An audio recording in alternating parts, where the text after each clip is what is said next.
Hello everyone, today we talk about the Seljuk heavy cavalryman for our historical units series. Recently we delved a bit more into Seljuk warfare. The playlist has almost, this is the 10th video actually. It's not that much considering the importance of the Seljuks in medieval warfare, and especially also given Schwerpunkt's attention mostly to Europe. Schwerpunkt's major Western, perspective, crusade warfare, like even more importantly. So obviously, what doesn't come up before will do later in the broader balance. I'm happy we're covering these topics. And the one of the Seljuk heavy cavalryman is important for many reasons. The first one is a bit focusing on the elite of the Islamic armies, that especially in the case of those coming from at least a very strong Central Asian background, right? This is the case of the still heavily Persified, but still Seljuks, and so Turkic populations coming from the bowels, right, of the steppes properly, was characterized by properly this ultra-elite, numerically as well as qualitatively, right? The steppes habituated the local autocrats to essentially crush their competitors that were despoiled most of their wealth, and that were lorded over by making them provide to the masters mostly this large amounts of poor horse archers that in fact constituted the numerical bulk of the steppes armies. Most Turkic ones, like as Turkic warfare, we will see now some influences that the later Seljuks also received from other peoples, were always based in this way, or maintaining a very strong nomadic bias. Also because lots of the gulams, and more in general, like everybody would constitute this numerical sort of prototype of the Seljuk force, was likely to have come from the steppes and or having maintained a semi-nomadic, at least, lifestyle. All right, the Seljuk Sultanate was pretty large, as you know, so there are different Seljuks. Recently, we made a video about Anatolia, right, and so the Sultanate of Rum, Iconium, that, as we observed, in fact, in that episode, was heavily westernized, right, both by Frankish and Byzantine influence. There were other areas that we will be covering, hopefully soon, in the historical regional warfare series, that within the same Iran, that, as you know, constituted the bulk of the regional bulk of the Seljuk power, in a central sense, even though, again, the system disaggregated, like there was in fact a hell of a decentralization of all the territories that the Seljuks had initially. By the 70s, essentially peaked in conquering, was importantly hybridized with the steppe. This is the case of northeastern Iran, right, that had in fact much greater political instability, much less urbanization, and more. And this was in a way the usual dynamic in the area, meaning that there was a sort of stronger, in fact, more statalized Western Iran that was also predatorily, relying upon the surplus that could derive from Mesopotamia, from the Abbasid Caliphate, that, in a sense, the Seljuks had protected / hijacked, right, in terms of control, the Islamic universal authority. And that could develop, in fact, some sort of more stable forces, including these ones, right? When we talk about Seljuk heavy cavalry, we have to also profile the idea of, how were these guys retributed, how were they upkept military, and so steadier and larger income that could help fostering these, say, essentially serf/slave troops, right, from the east, from the outer world, like of the steppes often, because these were the hungrier, sort of cheaper troops to hire, but with, in terms cost-benefit, like a high rate of bellicosity and warlikeness. This is what had characterized the Turks in Islamic, more or less since the very beginning of the Islamic world, like as foreign troops that eventually would take over the system. We made lots of videos about the Mamluks. We will have to be more specific about the Gulams. We didn't talk about them specifically. But all in all, you have this constant troops re-injection from the steppes.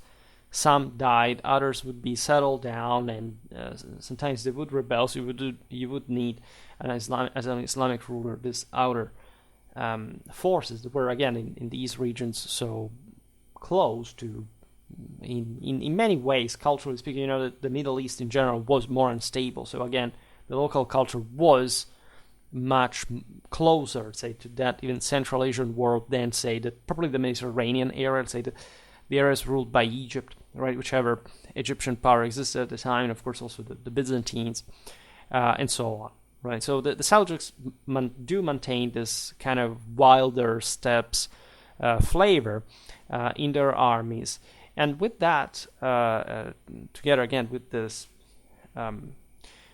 possibility, like some ambitious, intelligent leaders that are bold and capable enough to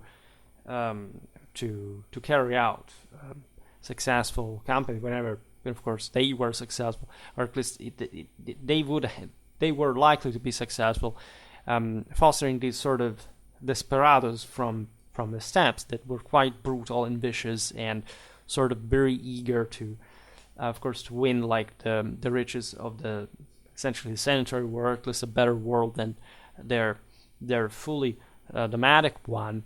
And they were also most fanatically extreme in their new as imperfect religious zeal, right? So these fresh primitive forces were good for what they had to do, and yet we tend to forget the elite, because in fact, like also as Westerners, we are focused on the idea of the East as, of course, like the world of the bow a bit, and of the horde, of the swarms of horse archers, going back and forth in scattered pockets in open order, never knowing what's behind them. And we sort of also wrongly matured this idea that you can't fight against hit and run tactics, against ambushes or whatever. They bidded us in that way, like the broader East doing so. And of course, military history showing actually the diametrically opposite evidence. But never mind, we will talk about this in some other instances. We have already seen in the videos about the Crusades in the first place from a tactical point of view. That's actually very evident, to the point that in fact this Seljuks Manzikert is very instructive in this sense, had to lure the enemy for kilometers, like this constant harassment that, don't get me wrong, in a psychological way was incredibly exhausting.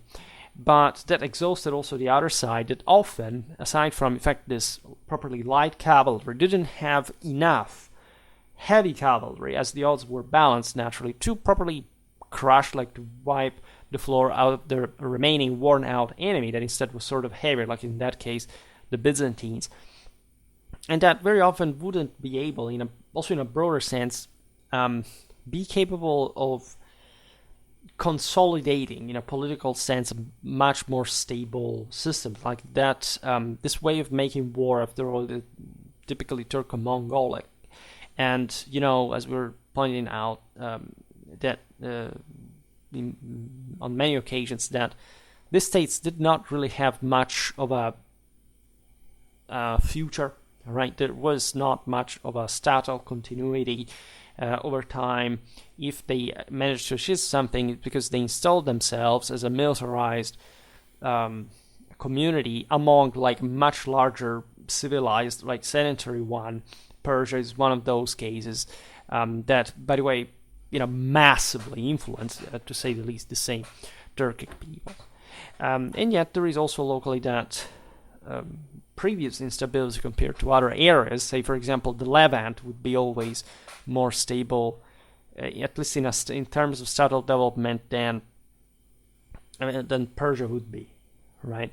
If you look at the Mamluks, if you look at the Ottomans, and so the Ilkhanids, the Safavids, etc., you could have, of course, just like at the time of Rome and Parthia, right? These the Byzantines and the Sasanians, always this sort of quite nasty hits and offensives and tail strikes at the point, but at the end of the day, Persia always crumbled, having always, however, never managing to control the Mediterranean, which was the coastal areas of the Levant, which was their, and still is, right, because the thing goes on, their only sole sensible objective, right? Also because all the surroundings are basically, not very, convenient, like just to expand in fact, for that sake of stability as well, and always being beaten back. The only advantage in this sense of Iran being the fact that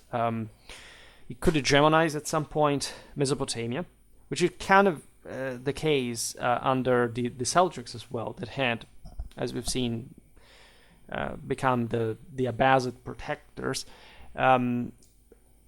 because Mesopotamia instead was a much more properly sedentarized, stable area, at least until the Mongol destruction of Baghdad, as you very well know, the greatest tragedy ever in the history of Islam, but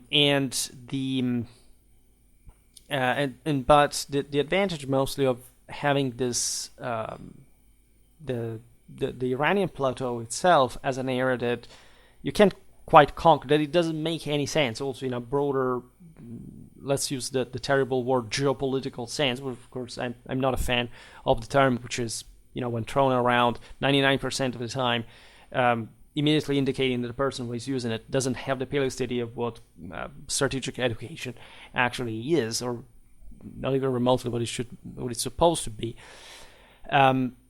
But in this sense, a place that that is not, again, that doesn't provide you with enormous advantages, but it's sort of a place where you can shelter and sort of the various Persian nobleman clans that also oppose the further centralization at a local level, can still foster their own resources and launching their raids once again somewhere else, right? And so that's basically the entire history of the region.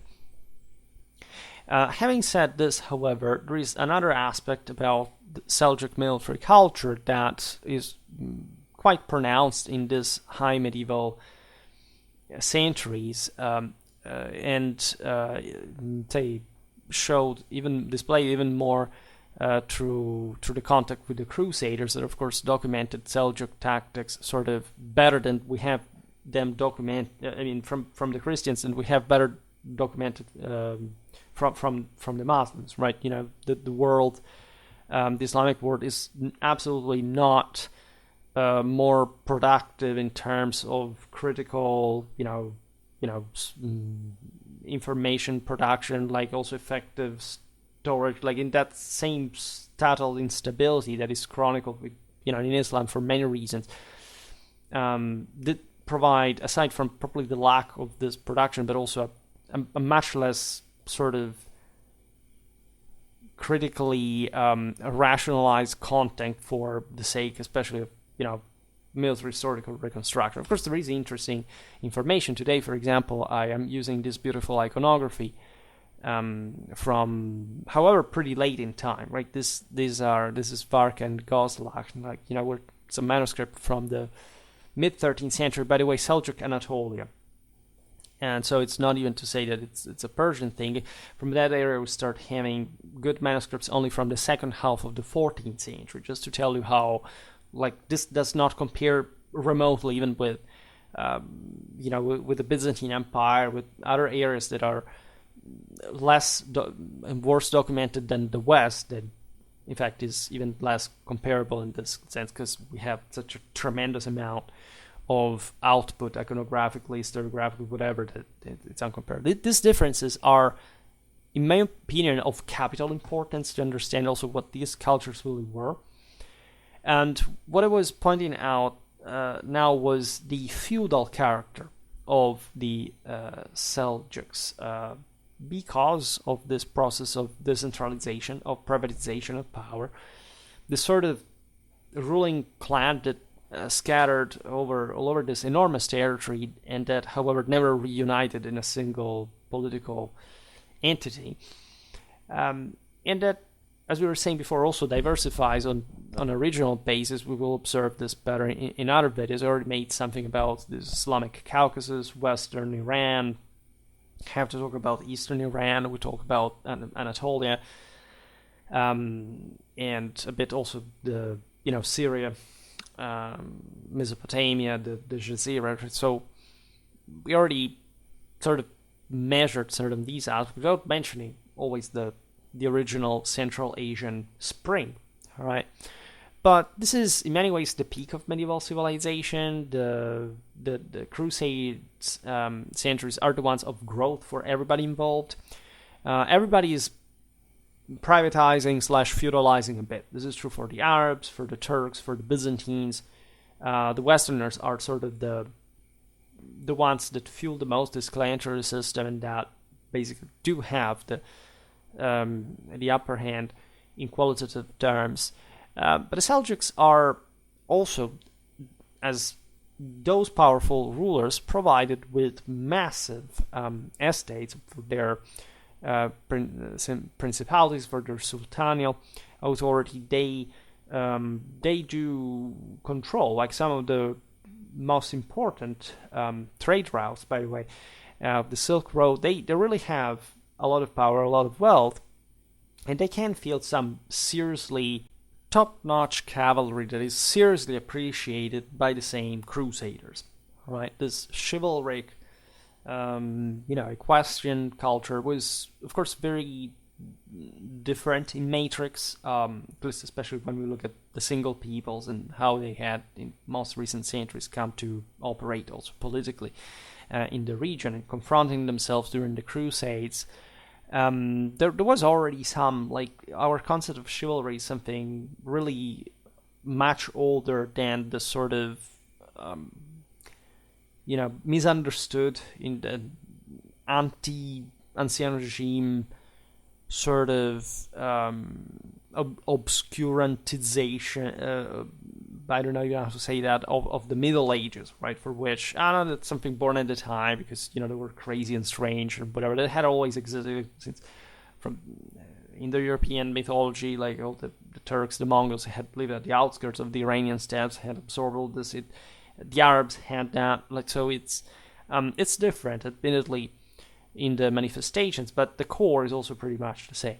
And so the idea of the heavily armored warrior / hero that manages to conquer himself first and foremost, and then therefore the world, also now, of course, soaked into all the, either Christian or Muslim or whatever, like, religious mindset, is still part of the same universal imperial belief of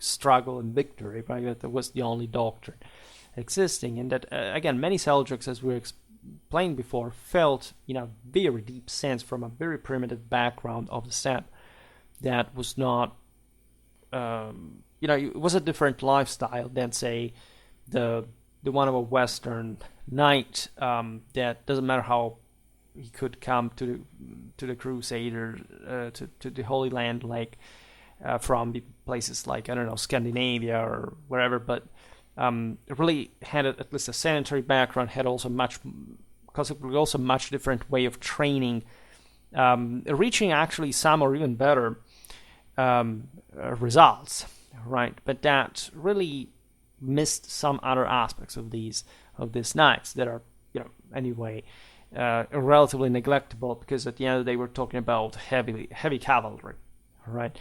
And so the technicalities, as we were saying, which were also shared, were similar in one of a Western knight.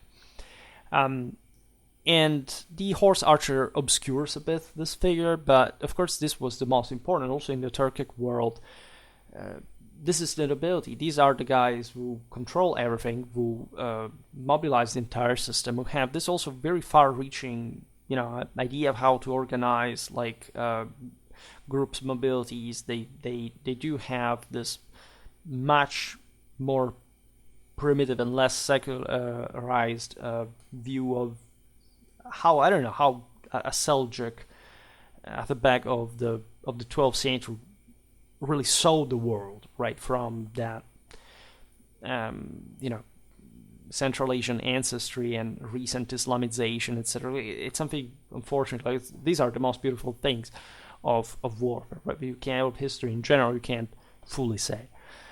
Through their arms and armor, of course, we can appreciate in part what they were about, right? So today we will talk about, like as always in the case for the military historical unit series, like a standard, which doesn't mean that every Seljuk heavy cavalryman came out in this fashion.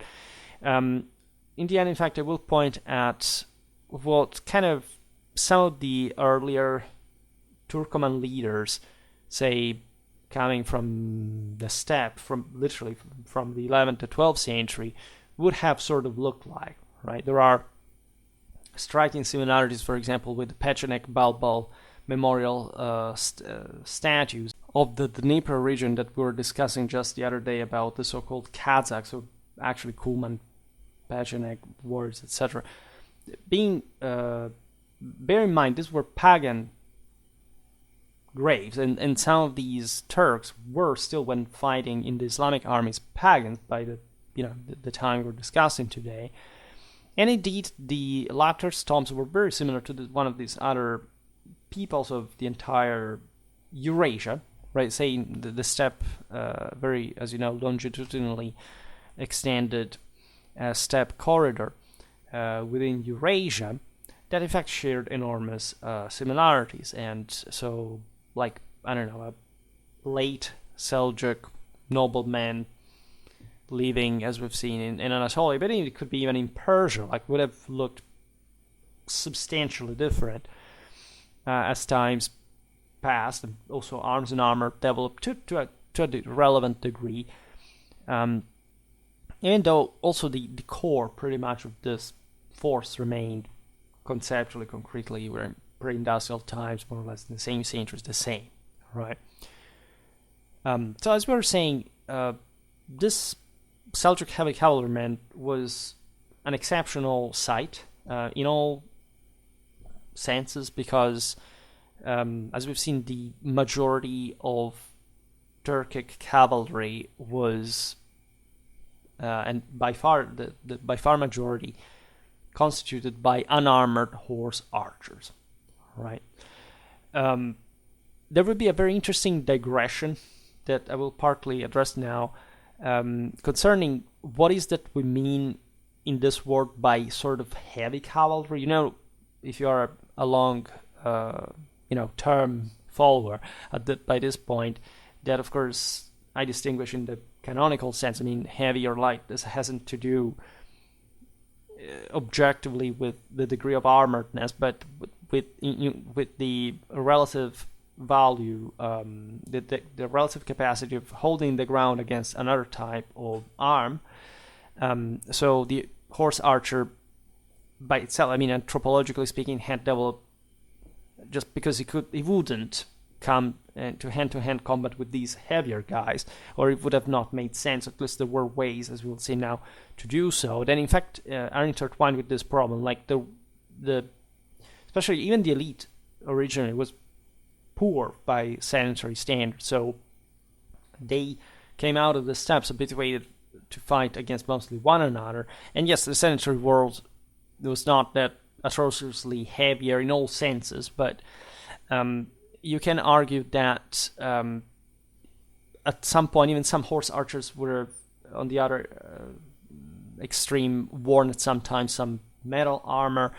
And the point I'm making is that we lack the actual info about how precisely this armored and unarmored ratio really manifested in practice. Naturally, the more successful clans were better armored. You could have, in this sense, the higher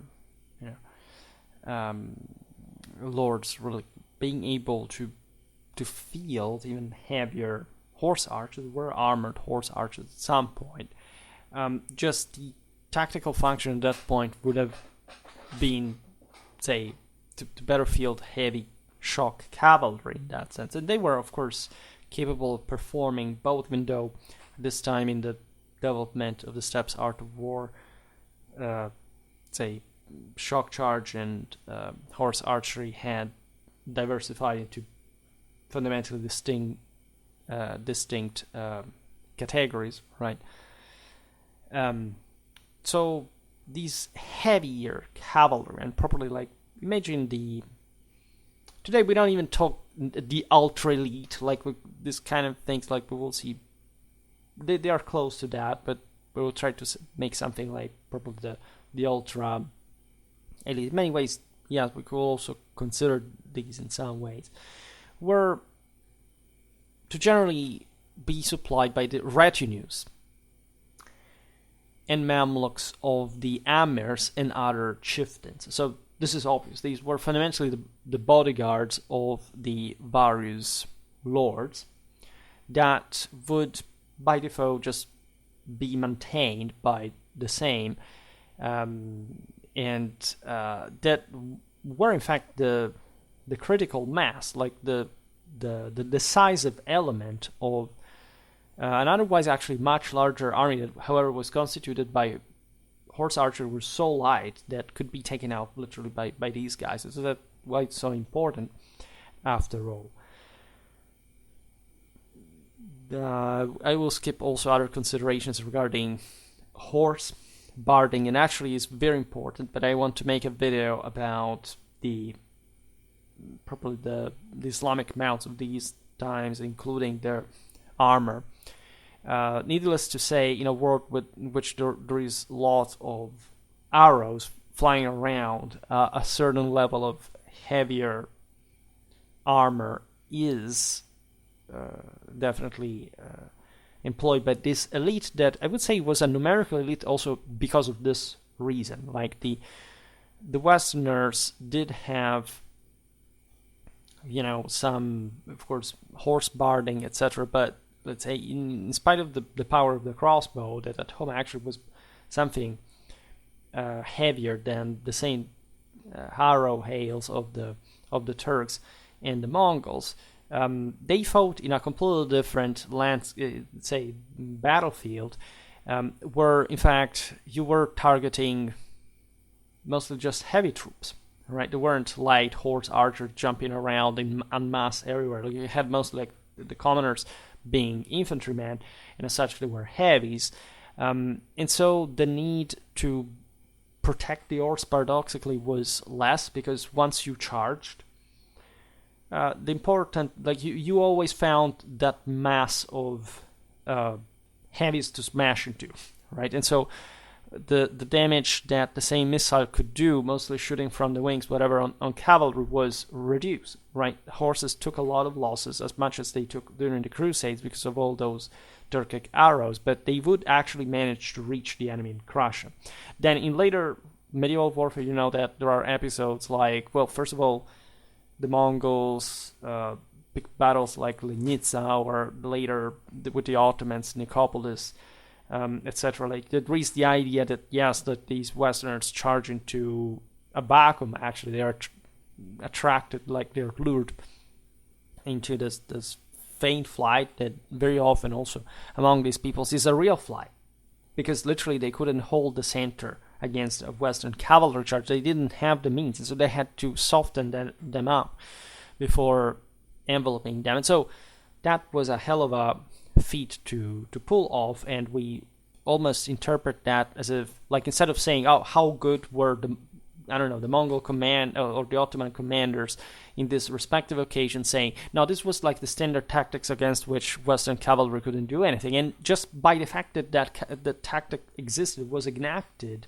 against the Westerners, actually tells you that they weren't the stronger ones. They were in those terms, in those battles, but because of other factors, not the tactics that they actually used.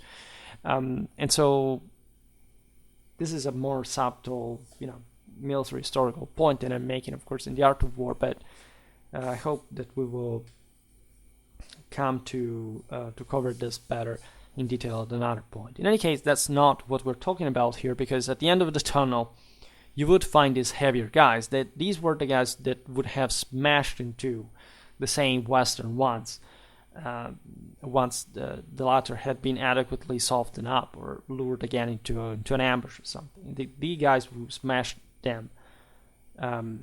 into them frontally, right? So that they were on equal footing or horsing, let's say, when confronting the heavies, right? These were the heavies of their world. They were approximately like the heavies of the West, and they really were a might to be reckoned with. I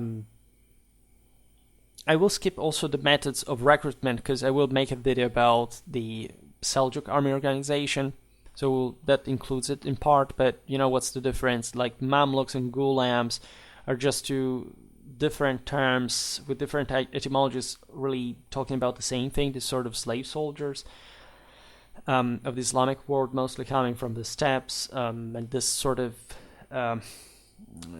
serfdom, like chivalric, servile chivalric connection with their masters, and why there was most slavery around has to do with the stage of development of the steppes, and a certain habituation of Islam also to that kind of divide the difference with that more the closer world, right, to the Western one, than the Western one to that steppe brutality. So Amers, chieftains, etc. would regularly have these troops. This heavy cavalryman wouldn't be necessarily like one of the slaves, so it could be literally freemen, and some, again, the most noble one in the first place, being fostered at each other's court, like just in the usually equestrian sort of clienterly fashion, with guys that started as squires and then became sort of properly knights. I have to talk about Islamic knighthood at some point. The chronicler Bar Hebreus, we're talking about a Mafrian, that is a regional primate of the Syriac Orthodox Church from 1264 to 1286. He was born in 1226, right, and he died in the aforementioned 86. Makes much of Al-Tarusi, the victor at Manzikert 1071, putting on his armor before the battle, right, adding that, quote, all the Turks did likewise. Now, this is a later source. I doubt that Bar Hebreus actually knew or had some directly reliable sources about it. I mean, he lived in the, just before Manzikert, Alp-Arslan had been conquering Syria and campaigning there, so there was surely a tradition or whatever. But at least the interesting thing that this author points out is that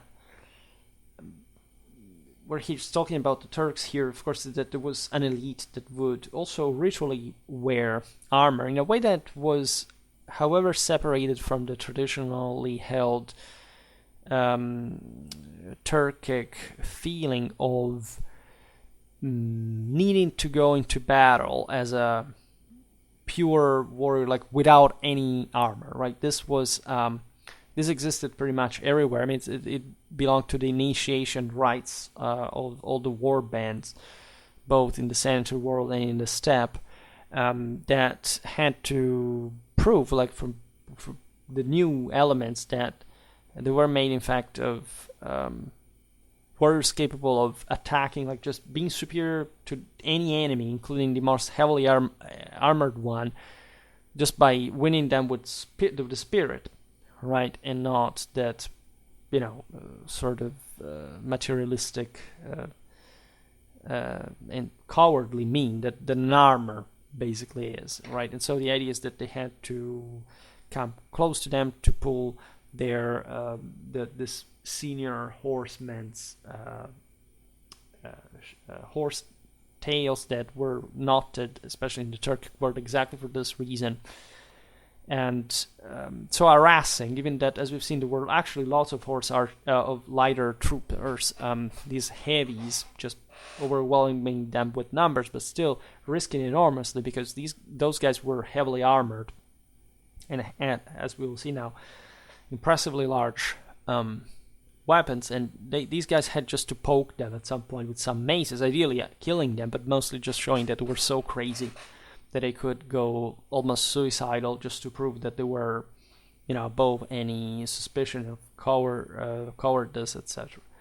So that the same Alp-Arslan had descended, we will see it in a bit about battle, massacred into the initial, not into the framing, which I should recheck sources, but the idea is that he sort of would have entered combat without armor, right? And then he would have worn it while in a ritual way, right? He would have been without armor, this white vest representing like the new race springing from the steppe and so on.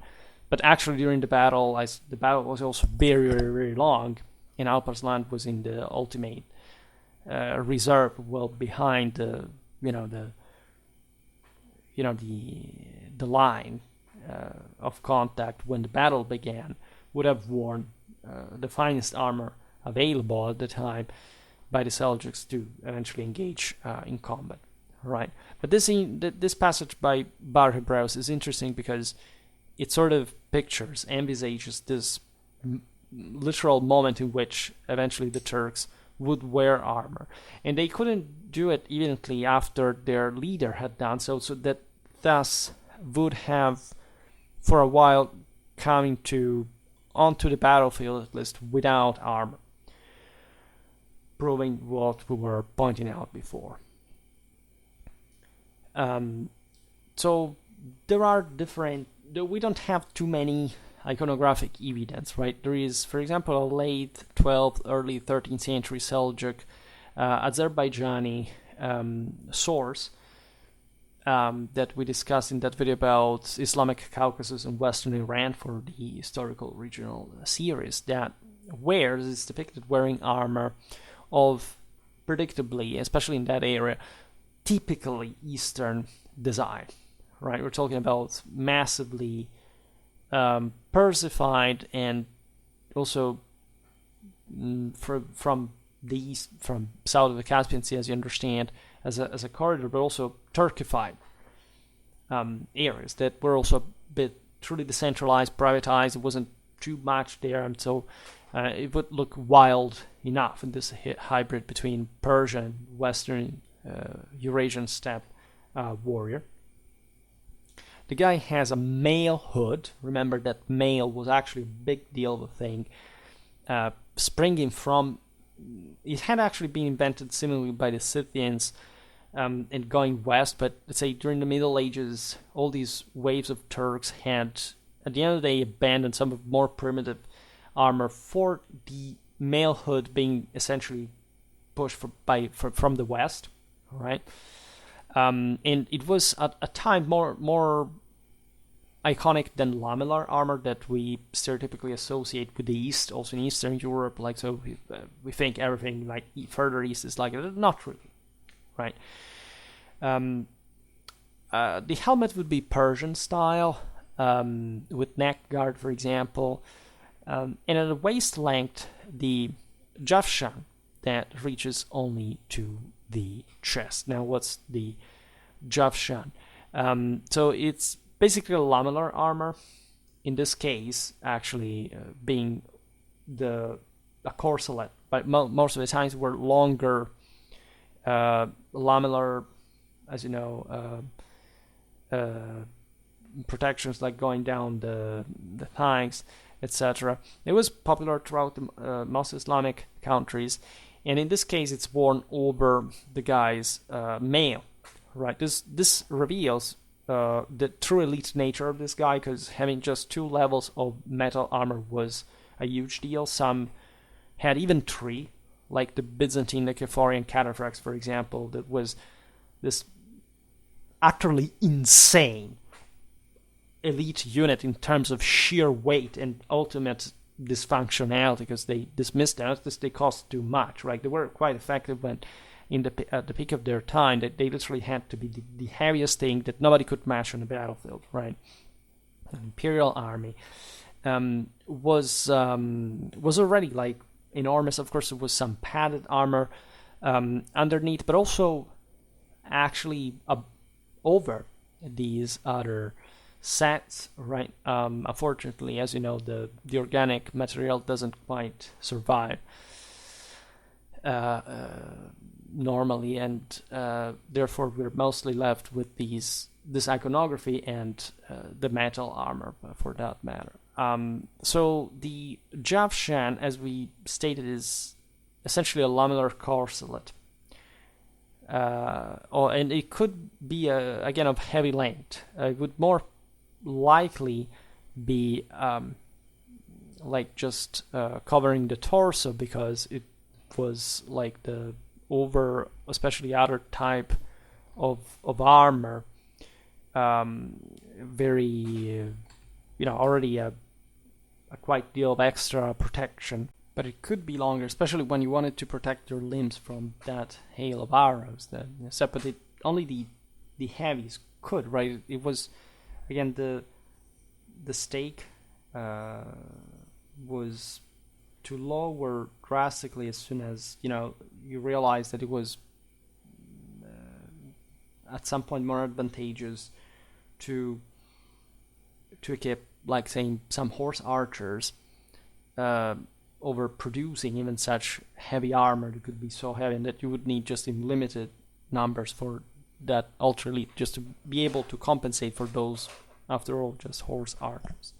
There were some sort of middle ground cavalry of sort, but especially in the Turkic armies, this is not that easy to properly to identify, because it's normally just either elite or horse archers. Like Egyptian armies, for example, have, also because of greater sedentary ethnic variety of other peoples, from mercenaries from Africa or Arabia, like they have more sedentary, let's say they have more shaded, like less radically divided troops in that regard. Anyhow, the prominent Andalusian political philosopher Al-Tarusi said, we're in the 12th century, tells us that the Javshan lamellar corselet was of Persian origin, which, again, these things cannot be fully proven. This type of armor was, of course, always around for some reason. These were some probably, like we've seen how, for example, probably the steppes ultra elite armor is something like a very long lamellar shirt that also includes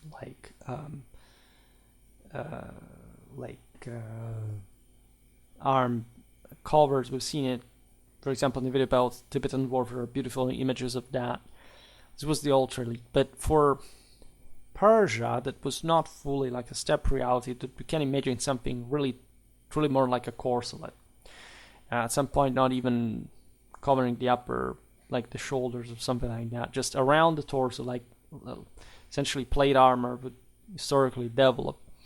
Also in Europe, and how some designs existed for also organic type of armor in certain sedentary areas closer to the steppes in general. Of course, it had always existed, and the degree by which it would spread later, mostly also over mail, is just another story, mostly a European one. These guys would wear it, say, under, for example, like a medium cavalry, but it was still pretty heavy considering the availability of this heavy armor, like would have just padded armor, not even the aforementioned mail hood, and just this corselet covering the torso over it, right? And that's it. The Jovshan lamellae were chiefly of iron, but we have also horn, right? Especially the more primitive Seljuks from the steppes had different solutions. Treated leather was a thing, and this armor could be gilded, right? Armor can be gilded for several reasons. It's not just an aesthetic thing, but showing the wealth and status of the wearer, that especially in the steppes is a very important aspect, also to recognize the enemy in the first place. Gilding armor helps partly protect it from rust and corrosion, the gold layer creating a barrier between the metal armor and the moisture in the air, right? Which, considering like the more open air, sort of more habitually open air lifestyle of the Seljuks, considering the different environments they had to be into rather than a fully sanitary context, sort of makes sense, without mentioning, of course, the symbolic or religious significance. I mean, gold being associated with power, wealth, and divine favor, right? And so there were all the possible apotropaic meanings in that. But you could have also varnished or painted lamellae, which is something we tend to forget for practically any type of armor.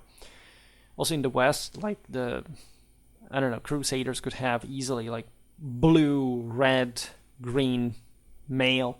You don't see it much in movies, right? It's just like, ancient statues being white today, right? But they were all painted back in the day as well, where everything was extremely colorful.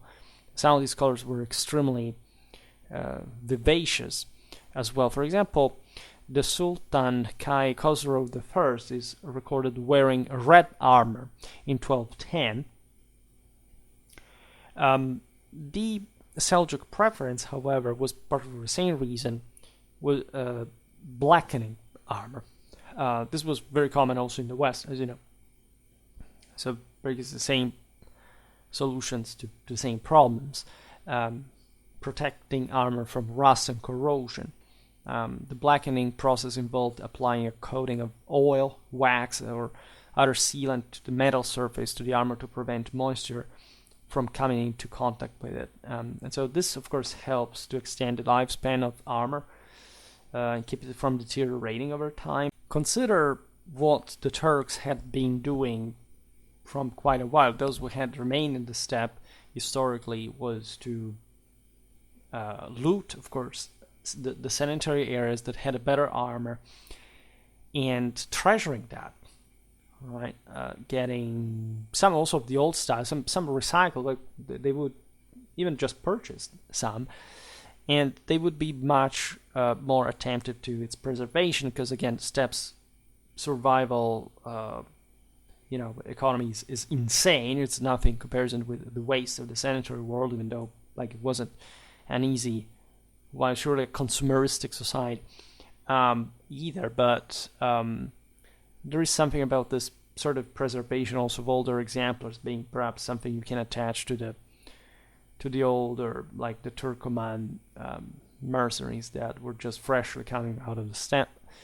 Some of these guys would receive this armor as just for their service at some point. Not all these troops were serfs. Like, there was a considerable degree of autonomy, as a matter of fact. It's more like the system is fostered in the sedentary world that makes more, say, social distinctions more rigidly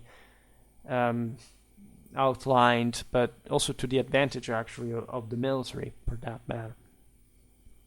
Some say that the blackened appearance could help reduce the glare from sunlight, making the armor less reflective and therefore better camouflage for the wearer in combat situations, but this is just something that may even be, but how relevant is it in the broader picture? But just remember, a lot of colored armor. This is really normal. That's a completely forgotten thing about the Middle Ages. Yes, it is true, like this wasn't probably like, of course, every single armor, not maybe even the majority, like as we see also from iconography, but it was something much more common than we normally think. And especially there were so many different symbolical, distinctive, and uniforming like reasons for wanting to wear particular colors, particular symbols, etc. Unfortunately, the great part of this knowledge is being lost. The say atypical armor could also be attached to the tunic. Stylistically, it could alternate rows of lamellae painted in different colors, which was just a way to stand out for whichever reason. Again, mostly identificative ones rather than not being noticed. That before the rifle barrel, it doesn't make any sense to hide yourself in combat. Actually, you have to be in good sight, because there are you're just more functionally inspiring, first of all, so your status can be better recognized, whatever. This is not the point. It was true for pretty much every enemy. We know these details from sometimes even strange sources, like a store of arms and armor depicted in an early 13th century source, right? So sometimes you find even very interesting type of evidence, but it's just very unique in its kind in an otherwise desolating landscape. Something close to this armor may be the one recorded having been worn by an Abbasid Amir, one of Uzama's anecdotes.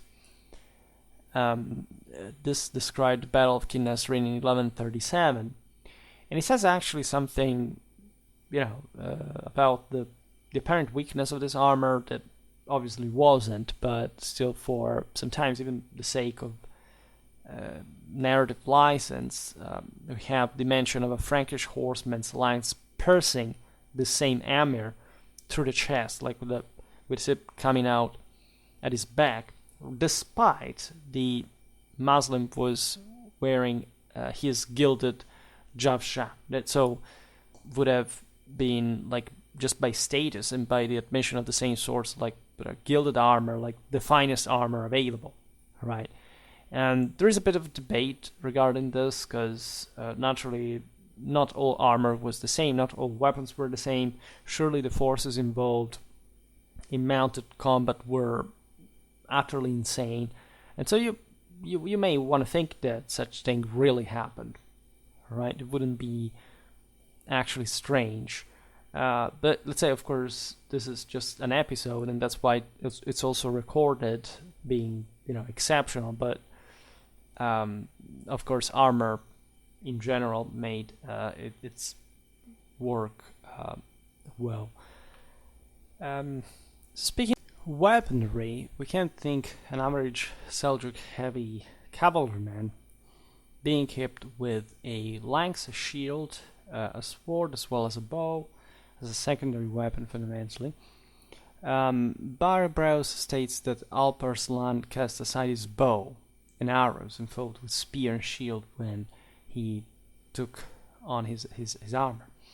Right, so again, we don't know about the reliability of this later source, but it may be that, again, the Turks had in Alp Arslan's times something about, starting the battle with an arrow, showing their commander doing this, performing this ritual or whatever.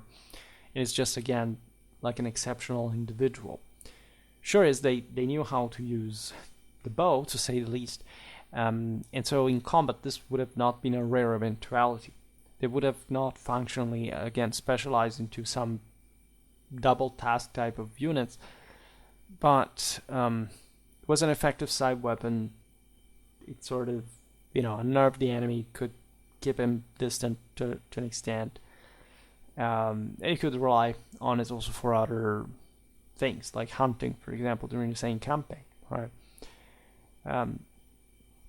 Now, the length of the sword, especially from the manuscripts I presented you here, is actually pretty impressive, right? They are long weapons, especially appearing in Syrian and Persian sources of the 12th and 13th centuries, which, of course, speaks of like a very high level of apological capacity. This is, speaking of also like bit more of probably scattered quality in terms of greater individual strengths scattered in this world, had not literally a greater, say, individual capacity of the average Seljuk, we can say. It's a bit like in the time of the Iranian steppes, where wealth was sort of, and power were sort of more evenly balanced. Before the Mongols' arrival, that sort of flattened a bit everything again, and yes, they have in some occasions some very important weapons, etc., but mostly they further impoverish that basis of lighter troops, and so make these swords ever less present, right? With the saber being, also the shorter, more curved one, sort of more like the typical weapon around, right? Of course, the heavies had heavy stuff, like capable of smashing armor and more, but here the Turks are carriers of a tradition that in part had been going on because of a slightly gentrification of the steppes, especially Western Eurasia, before the Mongols arrived and sort of flattened again, especially the lower strata of the same. So this means actually more armor around. It means these swords were evidently to be used against harder targets. This is not just because, I don't know, the Crusaders with their heavy armor, it's something, more structural that, again, encompasses areas that also never quite involved themselves too much with the Crusaders, telling the truth, because Persia's Middle East is not even the Near East, right? And though the two terms are often confused. The helmet could be plumed among the various decorations, distinctions, etc. Again, we would like to know more about the way this corresponded to rank, to status, but unfortunately we don't. We can just guess. By the late 13th century, and possibly even earlier, most Seljuk heavy cavalrymen became heavier. This is really the product of the professionalization of the warrior slaves. Even when we think, I don't know, the West Iranian Ghulam would be a great example of this, right?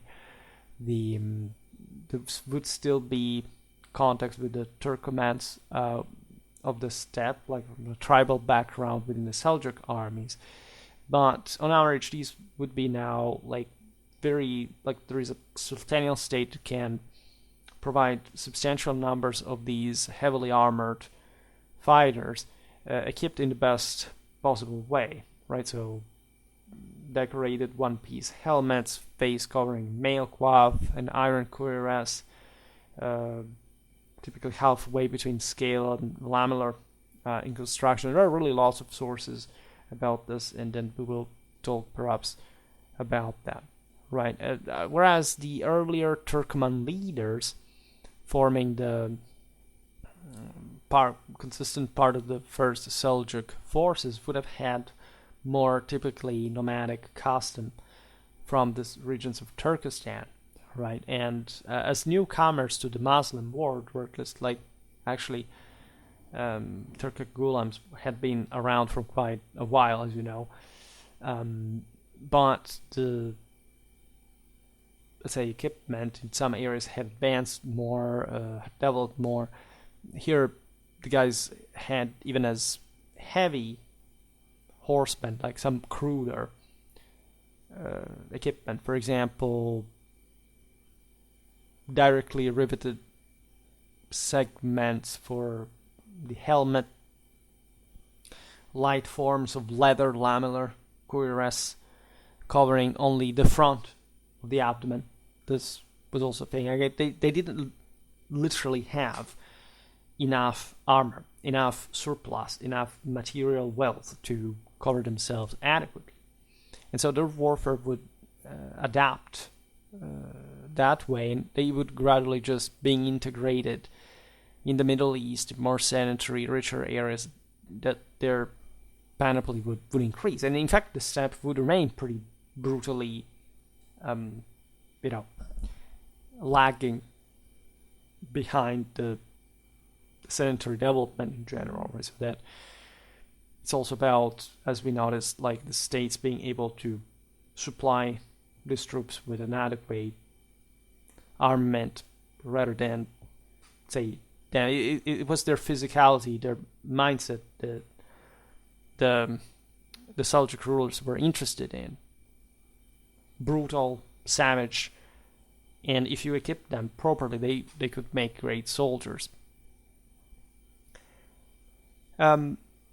Speaking of the aforementioned later developments in armor, we tend to have more varied iconography, not just because it's later in time, so the world had been developing a bit, but also because as a consequence of this, there were more influences from neighboring countries. So we, can imagine what a Seljuk looked like also from the early Mamluks of Egypt, armor, for example. The same goes for the Ilkhanids of Iran that had basically taken over the Seljuk regional bases. So, as I was saying before, there are instances in which we know very late of how armor had developed, just because maybe we don't have any other source iconographically showing us. So we can't guess that this type of armor had been developing in Seljuk times, and that actually, say, the Mongols taking over Iran would have exploited, in fact, the local arsenals and armories for equipping their own soldiers, as they would be depicted in the sources at the time. But of course, there is a massive Mongol influence in styles, etc. But the other way around is true as well, that there is a persification of the Mongol army on the longer run. This also goes on for a while. Think about Timurid forces. I made a video, by the way, about the Ilkhanid heavy cavalryman that explains more or less what the successor of the Seljuk heavy cavalryman could be in that region.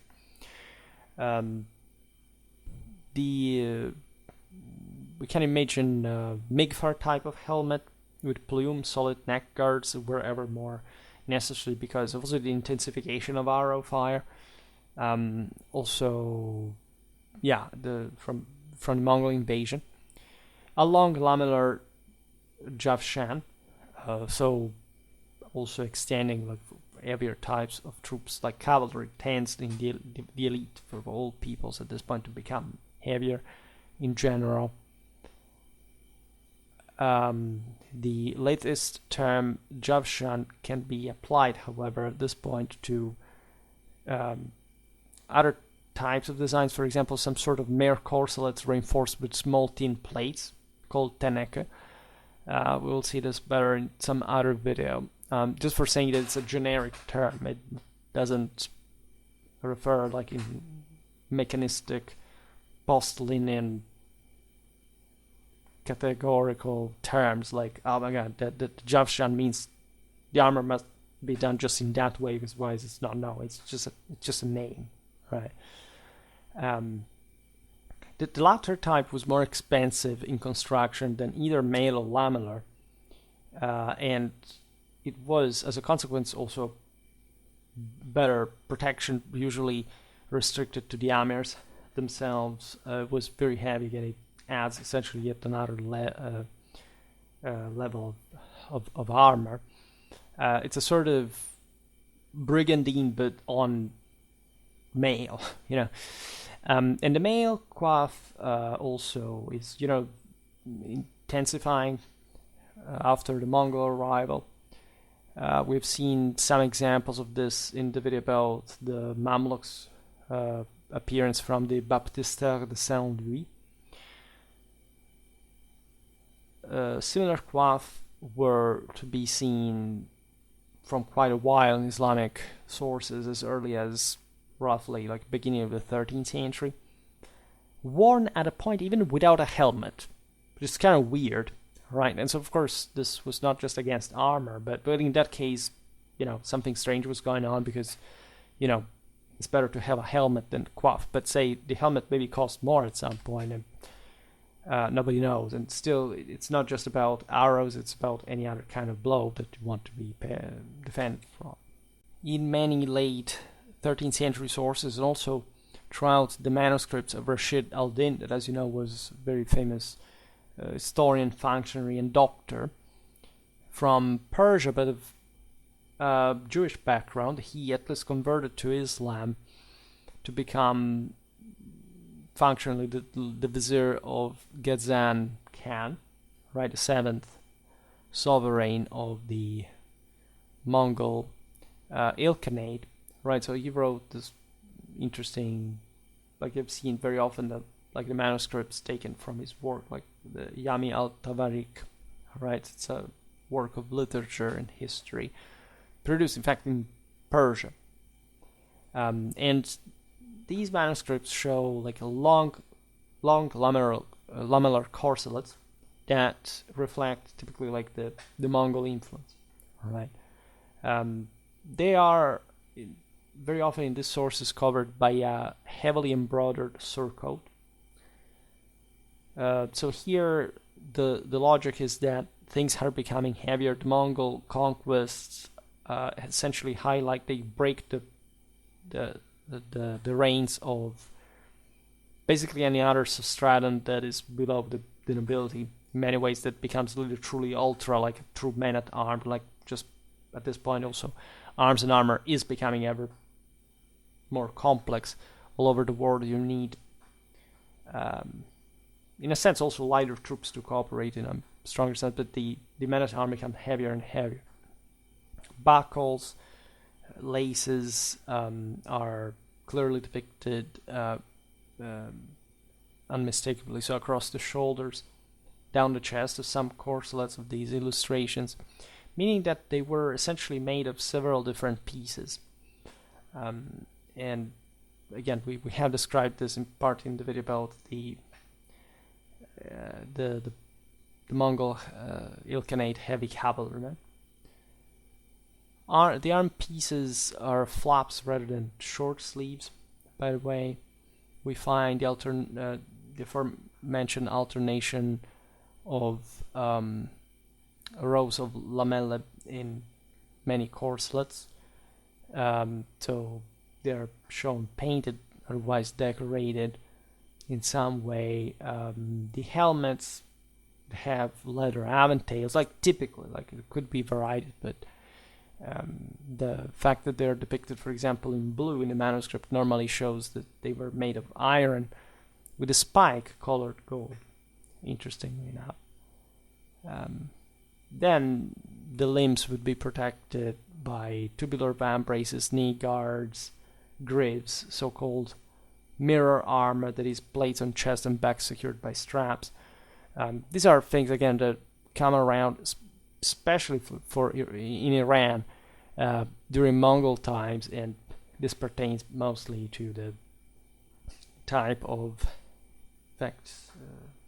Ilkhanate horseman rather than the Seljuk one. But again, great part of this had not been completely new at all. It's just like a gradual development that occurs with these events that alter significantly the political and social order to the point of armor developing rather than in a way rather than another, tendentially, or at different speeds and so on. So there would be so many individual examples from the iconography, the archaeology to analyze, but this is not what we do in this single video. That would become sort of an archaeology video. I'm not really to do that. I'm a historian. I picked the single information and sort of patched them together in a way that makes sense on the basis of military logic and sort of progressed diachronic and comparative experience. And again, the impression is the one of a very sophisticated equestrian military culture of the steppes, but bent to the needs of some heavier sedentary context, in which, especially these massive swords, like some are straight or just very slightly curved, right? So they tell you that they weren't just about cutting heavily; it was also about the capacity of damaging armor. In the same way, but also forcing the same, and trusting as well. And unfortunately, we do not know too much of how these weapons work. We see, of course, a dramatic alternation between, say, the spear, the sword, also the bow, as we've seen. In a general, again, development, maintenance of significant equestrian capacities that is in part also the reflection of the aforementioned privatization of the system. The fact that these states, like after the so-called Golden Age of Islam, suffer a process of destatalization, of which the Seljuks are both like cause and consequence. In a sense, everything becomes more feudal, becomes more equestrian. So, especially after the destruction of Baghdad, the Mongol conquest, like vast areas that we witness here become even proper, like frontier areas, not wastelands completely. And some of these pictures, I don't know if you've seen it, there is a guy that is literally split in half by one of these swords, while the warrior is grabbing one. He doesn't have like the bow in his hand, but he's picking an arrow from the quiver, and he literally splits the other guy, like cutting his helmet in half down, from the head down to the torso. It's sort of pretty gory, but it sort of expresses what these troops were about conceptually, like the degree of elite. These are heroes represented, etc., but in ways that would have been relatively ferocious and incredibly violent in a physical, in a psychological way, from again a fanatically fierce and proud military culture, just like the one the Seljuks had developed in their as their identity ever since they had been able to take over this insanely large territory that was basically fragmenting even before the Crusaders came in, but that left a mark in the sense of we made it. We transformed this world. We managed to make it our own, and that's a very interesting aspect of it, especially coming from the steppes and that sort of promised land of the sedentary world for the riches, the wealth, is something that the Seljuks sort of keep like bragging about. They're legitimately for their as an accomplishment. And naturally, it's plenty of. I have here just looking at different. The same. Say different illuminations that technically are modeled in the same. On the same image from this manuscript, and in any case, this was more or less the picture we wanted to give. Unfortunately, again, the info is not too large, but it is also important to realize the essentials of what like a heavy cavalryman really is, aside from what at this time in this context, aside from scarcity of sources, and one must understand what these guys did on the battlefield. Like, and we see this better in battle videos at Similia, right? So we will hopefully see it better soon.